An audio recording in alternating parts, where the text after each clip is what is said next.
Dr. Eugene Kemp.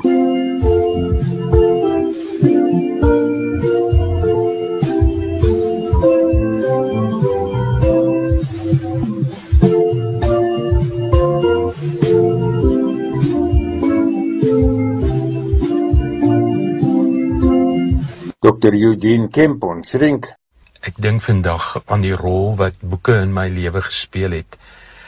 In soms uitdagende grootword tye het boeke altyd vir my 'n veilige hawe geword, waarin 'n mens daai illusie partykeer miskien seker het van effense beheer oor al hierdie nimmer eindigende veranderlikes in 'n ou se omgewing. Ek dink nostalgies dink ek terug aan al die vele besoeke aan biblioteke.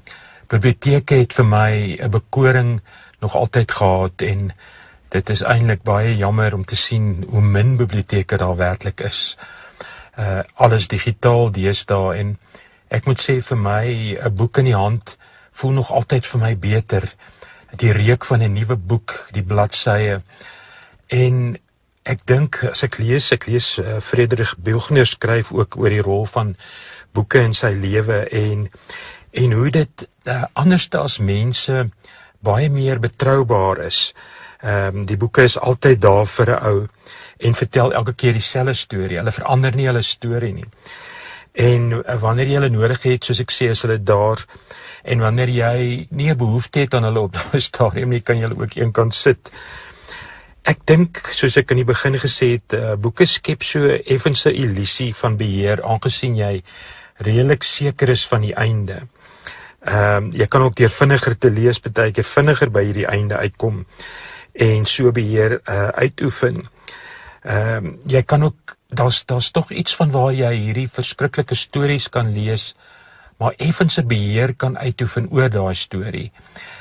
Emosioneel so bietjie verwyderd is en soms ook kan voel dat ander ouens se stories is dalk so bietjie erger as joune en dan is jy so klein bietjie gemakliker om jou eie storie dan mee saam te leef.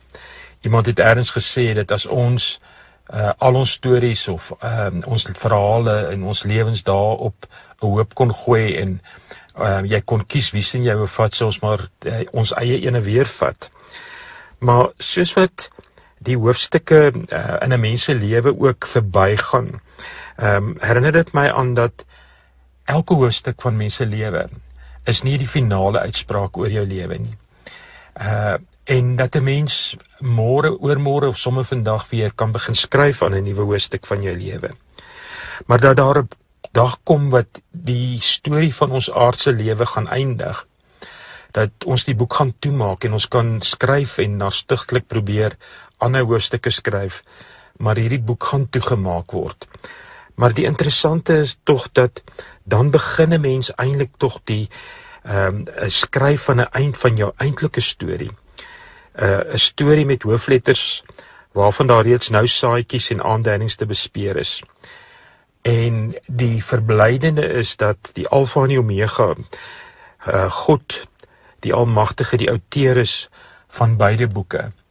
Daarom skryf ek voluit my aardse boek se storie met alles wat ek het in diep afhanklikheid van hom, maar sonder om te vergeet dat ek op pad is na 'n ander storie. Jy kan hierdie gedeelte weer gaan lees op my Facebook bladsy Eugene Kemp en Naki Shrink. Kan vir my skryf by eugenekemp@me.com.